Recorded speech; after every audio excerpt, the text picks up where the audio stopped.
मैं हूं अमित चौरसिया और आप देख रहे हैं वीआईपी न्यूज की खास पेशकश हमर गोट में हम हर उस मुद्दे पर बात करते हैं, चाहे वो समसामयिक हो, सामाजिक हो या राजनीतिक हो। आज हम एक राजनीतिक मुद्दे पर बात करें क्योंकि कहीं ना कहीं छत्तीसगढ़ अब चुनावी समर में कूद चुका है। जिस तरीके से यहां पर अब चुनावी समर की तैयारियां चल रही है और हर कोई प्रधानमंत्री नरेंद्र मोदी से लेकर मल्लिकार्जुन खड़गे कांग्रेस अध्यक्ष के लगातार यहां पर दौरे हो रहे हैं और एक दूसरे पर दोनों ही पार्टियां आरोप प्रत्यारोप करती नजर आ रही है। एक तरफ जहां प्रधानमंत्री नरेंद्र मोदी यहां पर आकर सीजीपीएससी पर कई सवाल खड़े कर गए, उन्होंने वहां की नियुक्तियों को लेकर सवाल खड़े किए और इसी के साथ उन्होंने समर्थन मूल्य पर एक एक दाना खरीदने की बात कही है। तो वहीं मल्लिकार्जुन खड़गे ने कहा कि झूठ बोल रहे हैं मोदी। तो इस तरीके से आरोप प्रत्यारोप लगातार एक दूसरे पर चल रहे हैं। आज हम इसी पर बात कर रहे हैं, जो राजनीतिक पार्टियां हैं एक दूसरे पर जो आरोप प्रत्यारोप लगा रही हैं और जनता को लुभाने की कोशिश कर रही हैं। तो हमारे साथ इस मुद्दे पर बात करने के लिए कांग्रेस से अंशुल मिश्रा जी हैं जो कि मीडिया पैनलिस्ट हैं, हम उनका स्वागत करते हैं। और साथ ही हम बात करते हैं वासु शर्मा जी से। वासु शर्मा जी भाजपा से मीडिया पैनलिस्ट है। तो हम दोनों ही मेहमानों का हार्दिक स्वागत करते हैं। और सबसे पहले हम सत्ता पक्ष की ओर चलते हैं, उनसे जानते हैं कि मल्लिकार्जुन खड़गे कल यहां आकर गए हैं, उन्होंने स्पष्ट तौर पर प्रधानमंत्री नरेंद्र मोदी को झूठ बताया है। एक बड़ा पुराना कहावत याद आ रहा था जब आपके साथ में बैठा था कि बुरा जो देखन मैं चला बुरा न मिले कोई, और जो दिल खोजा आपने मुझसे बुरा न कोई। भारत के प्रधानमंत्री हैं, अपने आप को यशस्वी प्रधानमंत्री कहते हैं। भारत के प्रधानमंत्री होना मतलब अपने आप में एक गरिमापूर्ण व्यक्ति होने के बराबर होता है। भारत का प्रधानमंत्री होना मतलब 140 करोड़ देशवासियों का प्रतिनिधित्व करना होता है। अगर पक्ष के प्रधानमंत्री हैं महोदय तो विपक्ष के भी प्रधानमंत्री हैं। मैं ऐसा समझता हूं, एक युवा होने के नाते ऐसा समझता हूं कि प्रधानमंत्री को सब करना चाहिए, लेकिन जनता जनार्दन के समक्ष कम से कम झूठ नहीं बोलना चाहिए। धान के बारे में आते हैं और झूठ बोलकर चले जाते हैं। वह छत्तीसगढ़ के किसानों से यह कहते हैं कि मैं आपका दाना दाना धान को अर्थात चावल को खरीद कर दिल्ली लेकर जाता हूं और लेकर जाऊंगा, लेकिन मैं करवत निवेदन के साथ उनसे यह पूछना चाहता हूं कि रकबे को 86 लाख मेट्रिक टन से आपने 66 लाख मेट्रिक टन कर दिया। इसका मतलब कौन सा दाना दाना आप खरीद रहे हो? 22 लाख मेट्रिक टन के आसपास हमारा छत्तीसगढ़ को शॉर्ट कर देते हो और दूसरी ओर किसानों के सामने मंच पर खड़ा होकर इतना बड़ा झूठ बोल जाते हो। और आप यह कहते हो कि मैं समर्थन मूल्य पर यह खरीद रहा हूं। मैं बार बार यह कह चुका हूं कि अगर छत्तीसगढ़ को, हमारे छत्तीसगढ़ मातारी को धान का कटोरा कहा जाता है तो यूपी को भी मिनी धान का कटोरा कहा जाता है। उनकी कॉन्स्टिट्यूंसी जहां से वह आदरणीय सांसद बनकर जाते हैं, बनारस की जो अपने आप को कोयटो कहलाता है, वहां पर ये आज 1500, इनकी इतनी हिमाकत नहीं है कि 1500 से 1510 रुपए भी ये दे सके। तो ये जो दोहरे चरित्र की राजनीति है हमारी छत्तीसगढ़ की जनता, छत्तीसगढ़ मातारी के पुत्र और हम और आप बहुत अच्छे से समझते हैं। आप किसी भी ट्रैप में फंसने वाले नहीं है। सच के साथ छत्तीसगढ़ शुरू से था, आज भी है और कल भी रहेगा। बिल्कुल, जिस तरीके से सत्ता पक्ष की ओर से एक बड़ा सवाल खड़ा किया गया है कि प्रधानमंत्री नरेंद्र मोदी स्पष्ट तौर पर धान के समर्थन मूल्य को झूठ बोल रहे हैं, दाने दाने की जो बात कर रहे हैं। अब हम जानना चाहेंगे विपक्ष में बैठी भाजपा के जो मीडिया पैनलिस्ट हैं वासु शर्मा जी से।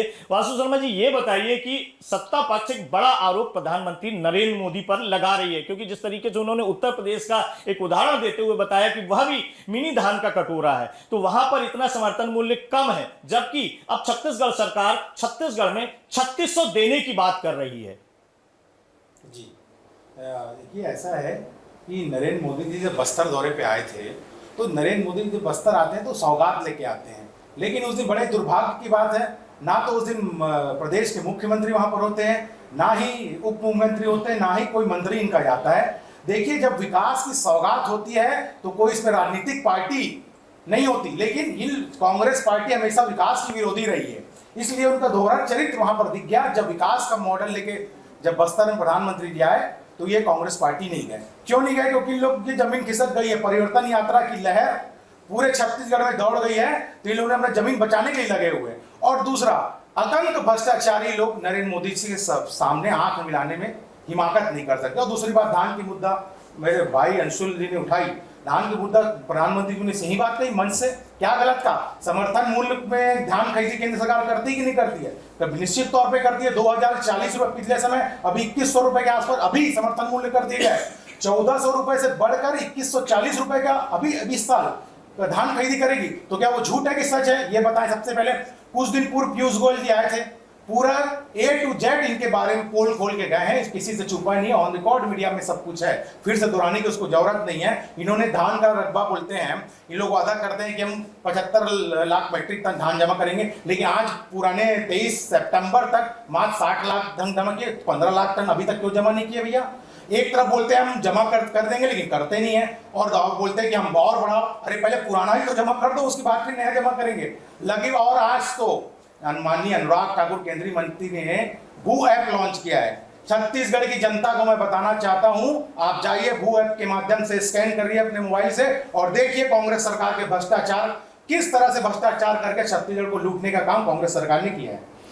बिल्कुल, जिस तरीके से अंशु जी इन्होंने कहा कि आज भू ऐप का लॉन्च हुआ और भ्रष्टाचारी सरकार बताया गया भूपेश सरकार को, क्या कहते हैं आप? वो भू ऐप जो है वो 15 दिन में भा ऐप होने जाने वाली है।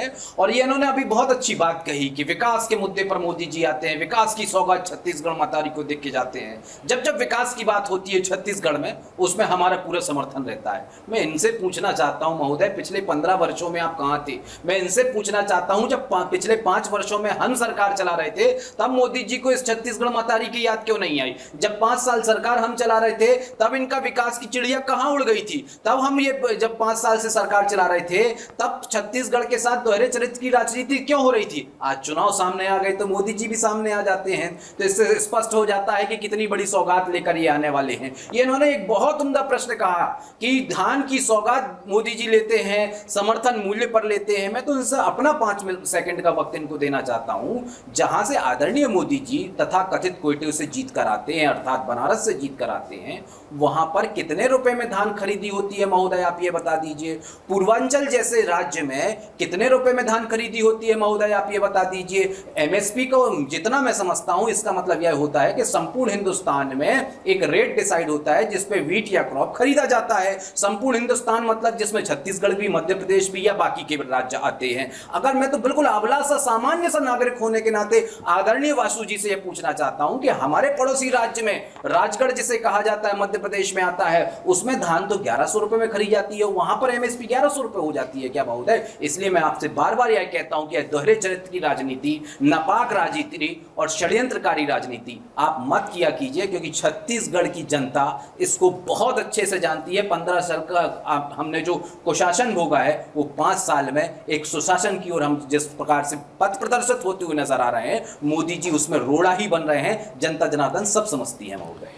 बिल्कुल, जिस तरीके से अंशुल जी ने बात कही है, एक बड़ा आरोप लगाया है कि दोहरे चरित्र की बात ये कर रहे हैं कि दोहरे चरित्र की भाजपा बात करती है, क्योंकि विभिन्न राज्यों का भी उन्होंने उदाहरण दिया। मध्य प्रदेश की बात हो या उत्तर प्रदेश की बात है, जहां भाजपा का शासन है, वहां पर समर्थन मूल्य काफी कम है। लेकिन छत्तीसगढ़ में बात करें तो छत्तीसगढ़ में किसान हितैषी सरकार होने का दावा न केवल भाजपा भी करती आई है, और अब चूंकि यहाँ पर कांग्रेस तो किसान हितैषी होने की बात ही नहीं कर रही है, बल्कि लोगों को समर्थन मूल्य 3600 देने की तैयारी भी में भी जुट गई है। क्या कहते हैं वासु जी आप? जी देखिए, किसानों की बात जब होती है तो पूरे वर्ल्ड में आज यूरिया ग्रेड क्या है आप पता कर लीजिए। आज भारत में नरेंद्र मोदी की सरकार ने उसमें आज तक 1 रुपया, मैंने आपसे उत्तर प्रदेश की बात पूछी, आप वर्ल्ड में पहुंच जाते हो। मैंने आपसे किसान की बात करते हैं, आप मोदी जी पे पहुंच गए। अंशुल जी, मैं आपके बीच में बोला, मैंने प्रश्न खड़े किया, आपके प्रश्नों का जवाब दिया। आप प्रश्न किए, मैं जवाब दे रहा हूं आपकी बातों का। आप दुनियादारी के पहुंच जा रहे हैं। छत्तीसगढ़ में डिबेट है, छत्तीसगढ़ में बात कीजिए। मैंने भ्रष्टाचार के बारे में पूछा, क्या जवाब दे रहा हूं? क्या जवाब दिया? आपको 5 सेकंड का समय दिया था, क्या जवाब दिया? आप मेरी बात पूरी होने दीजिए, उसके बाद आप जवाब दीजिए। छत्तीसगढ़ में तो प्रमुख मुद्दा है भ्रष्टाचार का। पूरा पैसा यहाँ का उठा के दिल्ली की इनके गांधी परिवार के पास पहुंच रहा है। छत्तीसगढ़ की जनता पूरी लूट गई है। छत्तीसगढ़ के पैसे को पूरा इन्होंने अलग अलग राज्यों में चुनाव में लगा दिया और छत्तीसगढ़ को लूट लिया। क्या बात करूं, कोल स्कैम इनके मुख्यमंत्री सचिव आज तक अंदर है, निकर स्कैम अधिकारी अंदर है, कोयला घोटाला, चावल गरीब, जब कोरोना काल में लोगों के घर खाने पीने की समस्या थी तो आदरणीय नरेंद्र मोदी जी ने गरीब परिवार के लिए 5-5 किलो अलग से अनाज दिया। लेकिन वहां रही छत्तीसगढ़ सरकार, उसमें भी डाका डाल दिया, करीब 6000 करोड़ का चावल घोटाला कर दिया, जो मोदी जी आज तक दे रहे हैं। लेकिन यहाँ के छत्तीसगढ़ के लोगों को आज तक वो चावल नहीं मिल रहा है। ये सवाल का जवाब देंगे क्या? और दूसरी बात, आज जो पीएससी में 9 लाख अभ्यर्थी रोज अपने गरीब माँ बाप के बेटे लोग पढ़ाई करते हैं कि कुछ करते हैं कि सरकारी नौकरी हम भी डिप्टी कलेक्टर बन देंगे, लेकिन वहां छत्तीसगढ़ सरकार अपने अधिकारियों को, अपने नेताओं के बच्चों को पीछे के गेट से डिप्टी कलेक्टर बना देती जाती है, और आरोप भी लग रहे हैं, खुले सभी मीडिया में चल रहा है, 75 लाख रुपए ले लेके ये डिप्टी कलेक्टर बन। ये तो हाल छत्तीसगढ़ का कांग्रेस सरकार ने 5 साल में करके रख दिया है। आने वाले समय में आप देखिएगा, जनता छत्तीसगढ़ में कांग्रेस सरकार को साफ करके ही मानेगी।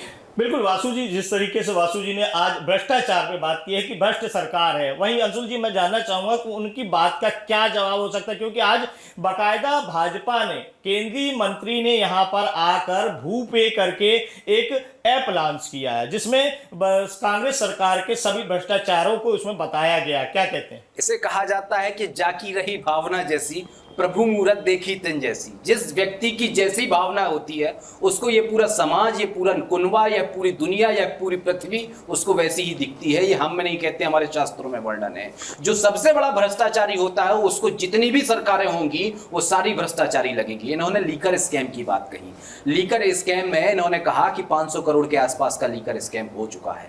ठीक है, एक सेकंड के लिए मैं मन को मान जाता हूं कि लीकर स्कैम हो गया, इनकी बात को मान जाता हूं। तो ये लीकर स्कैम महोदय पिछले 5 महीना या 6 महीने में तो हुआ नहीं होगा, हो पिछले 5 वर्षों से रहा होगा। तो फिर ये पिछले 5 वर्षों से क्या रोडों पे संघर्ष क्यों करते हुए नजर नहीं आए? जैसे ही चुनाव आ जाता है तो इनके लिए लीकर स्कैम हो जाता है। और छत्तीसगढ़ का रेवेन्यू लीकर स्कैम के मामले में हमने 3000 करोड़ से लेकर 6000 करोड़ कर दिया।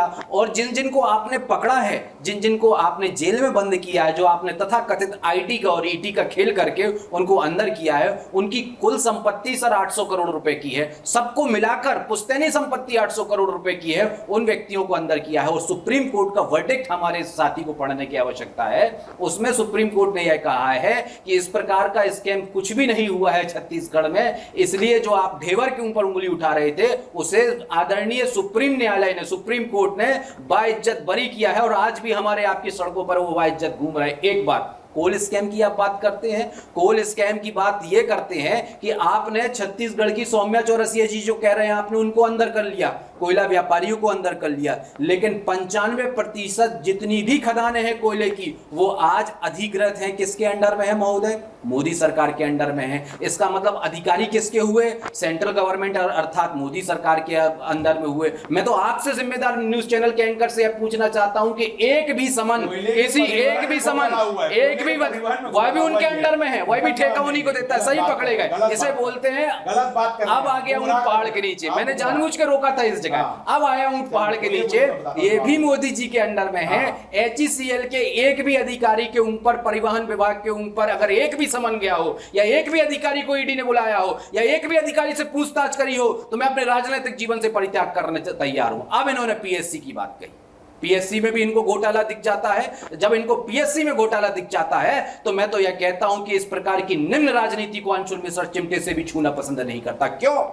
इसलिए छूना पसंद नहीं करता कि अगर किसी व्यक्ति है, वो अधिकारी है या नेता है, तो उसके बेटे को अधिकार नहीं है क्या अधिकारी बनने का? या किसी व्यक्ति कोई सामाजिक न्याय में काम कर रहा है तो उसके बेटे का अधिकार नहीं है? अगर देश का, छत्तीसगढ़ का टैलेंट ऐसा है तो मैं ऐसी टैलेंट की सराहना करता हूं। ये अशोक दरबारी जैसे नहीं हुआ था महोदय कि रातों रात पकड़े गए थे और बड़े बड़े CM सर का नाम आया था 15 वर्षों में और उसको रातों रात हटा दिया गया था। और जो जज ने जजमेंट दिया था उनका भी आज भी पता नहीं। एक बार रमन सिंह से पूछिए ना अशोक दरबारी कौन थे। एक बार रमन सिंह से पूछिए ना जिन्होंने जजमेंट दिया था हाई कोर्ट में, उनके घर का आता पता क्यों नहीं चला। रमन सिंह जी ने तो यह कहा था ना कि 6 महीने के लिए मेरे कार्यकर्ताओं आप भ्रष्टाचार बंद कर दीजिए, हम आएंगे फिर से सरकार में। तो कम से कम जिसकी भावना जैसी रहती है वो चलती हुई सरकार पर आरोप नहीं लगाते। आपके पास मुद्दों की कमी है, आपके पास जनता जनार्दन के ज्वलंत मुद्दों की कमी है, इसलिए आप अपने एसी कमरों में बैठ के एक सगुफा रखते हैं और जनता जनार्दन के सामने प्रेषित करते हैं। लेकिन मैं आपको जिम्मेदारी पूर्वक बताना चाहता हूं कि जनता जनार्दन होती है,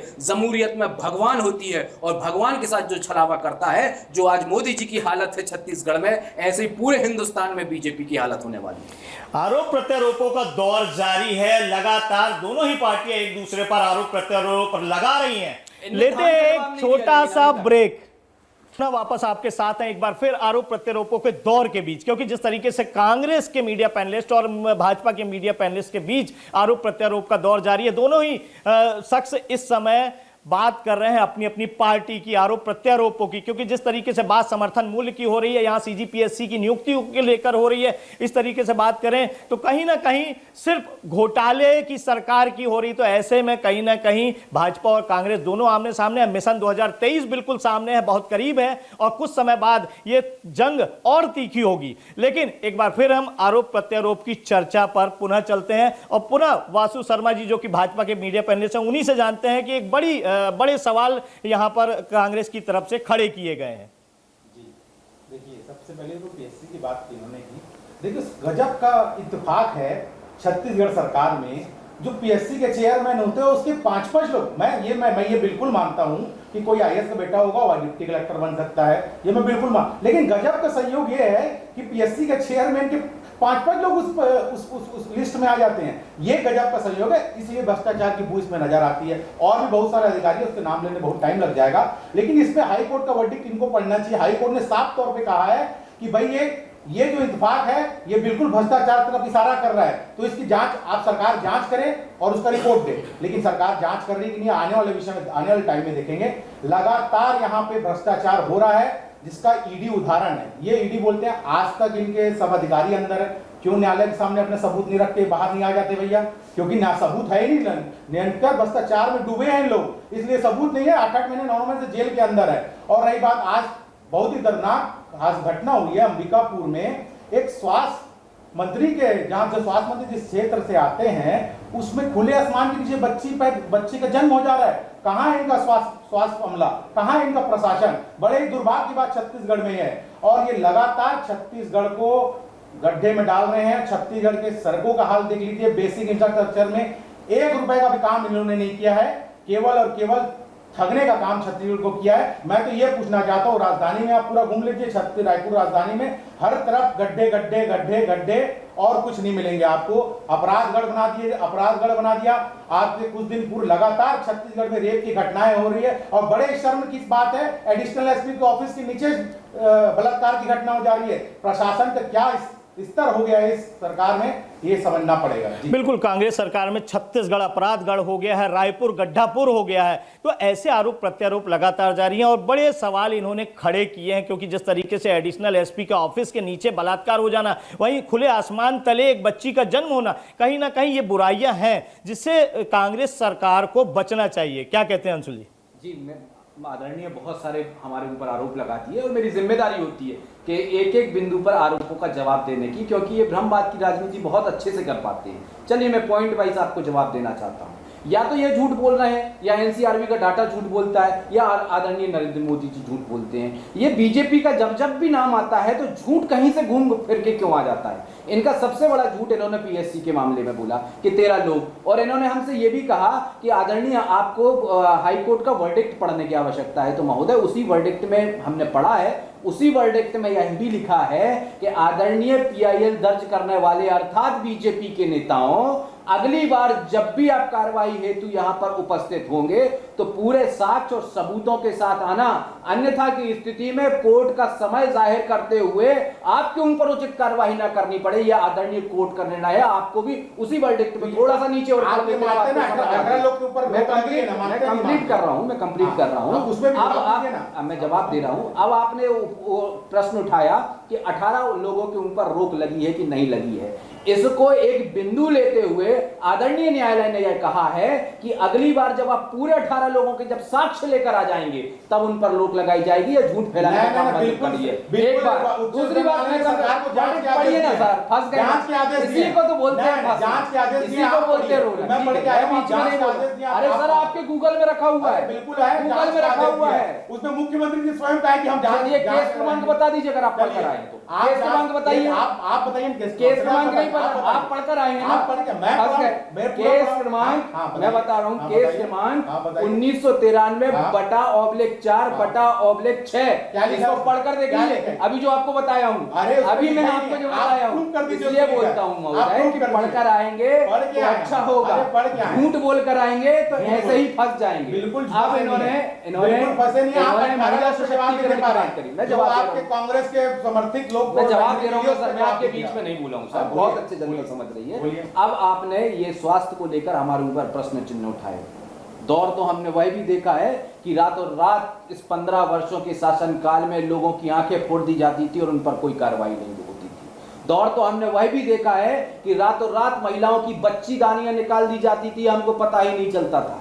दौर तो हमने वह भी देखा है कि सरेआम आदमी को गोली मार दी जाती थी, उसके ऊपर फाइलें बंद हो जाती थी। और दौर हमने यह भी देखा है कि आज छत्तीसगढ़ मतारी के एक अंबिकापुर क्षेत्र में हमारे यहाँ पर गृह लक्ष्मी पैदा हुई है। और वह गृह लक्ष्मी क्यों पैदा हुई है? क्योंकि वह 9 महीने से पहले पैदा होती है। वह महिला जो होती है वो रास्ते में जाते जाते प्रसव हो जाता है और उसके यहाँ पर बेटी पैदा हो जाती है, ना कि वह महिला दर दर की ठोकरें खाते हुए नजर आती है। दौर तो हमने उसी अंबिकापुर में और उसी राजनाथ गांव में यह भी देखा है महोदय कि जब महिलाएं प्रसव के दौरान अपने आप को समाप्त कर लेती थी। दौर तो हमने वह भी देखा है कि कौन कहता है कि कफन सिर्फ सफेद होता है। हमने तो लाल कलर के कफन में भी औरतों को घुटते हुए इस 15 साल के रमन के शासनकाल में देखा है। अगर आप इस प्रकार का प्रश्न हमसे चलती हुई सरकार से उठा रहे हैं तो मैं आपको साधुवाद एवं धन्यवाद करना चाहता हूं। कहीं ना कहीं आप स्वास्थ्य सुविधाओं को लेकर टिक मार्क कर रहे हैं कि हमने पिछले 4.5 वर्षों में बहुत अच्छा काम किया। इसलिए मैं वासु शर्मा जी आपके लिए साधुवाद एवं धन्यवाद देता हूं। और मोदी जी को यह बात को सुनना चाहिए,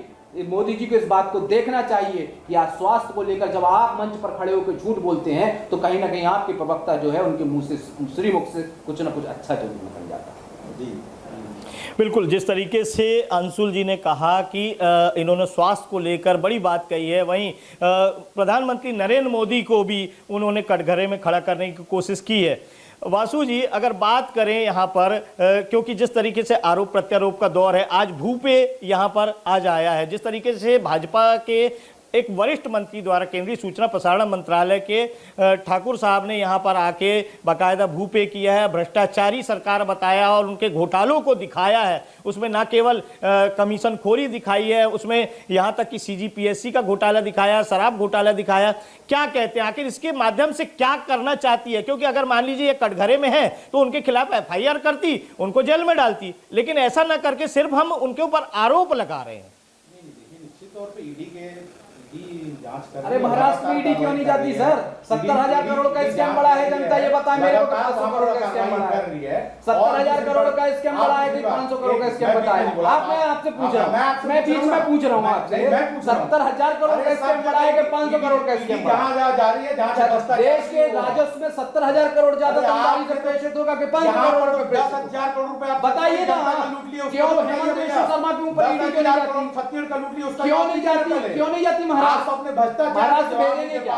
रमन सिंह के ऊपर 35,000 करोड़ का स्कैम जो हुआ है, मैं बिल्कुल नहीं कर रहा हूं। रमन सिंह के ऊपर मैं बिल्कुल नहीं कर रहा हूं। कांग्रेस के नेता नहीं उनका समर्थन करते हैं। आप कांग्रेस के नेता नहीं उनका समर्थन कर, भ्रष्टाचारी है। अरे महोदय, मैं आपसे पूछ रहा हूं कि 35,000 करोड़ के स्कैम पे ईडी की जांच होना चाहिए। बिल्कुल सब मामले में जांच होनी चाहिए। तो क्यों नहीं हो रही? रमन सिंह जी क्यों रोक कर? अरे आप हमने पत्र लिखा है, 4 साल 4.5 साल हमने पत्र लिखा है, आप ही के नेता ने रोका। अरे आप, हाँ ठीक, अब मुद्दे आप, मैं आता हूं। आपके नेता ने रोका क्या? आपके वो नेता जो है वो भ्रष्टाचार के खिलाफ है क्या? यही दिक्कत। मैं तो आपसे पूछना चाहता हूँ, आपके नेता जिनने रोका है, ये आपके नेता ने जिनने रोका है वो भ्रष्टाचार के खिलाफ है क्या? सच नहीं सुनना चाहते?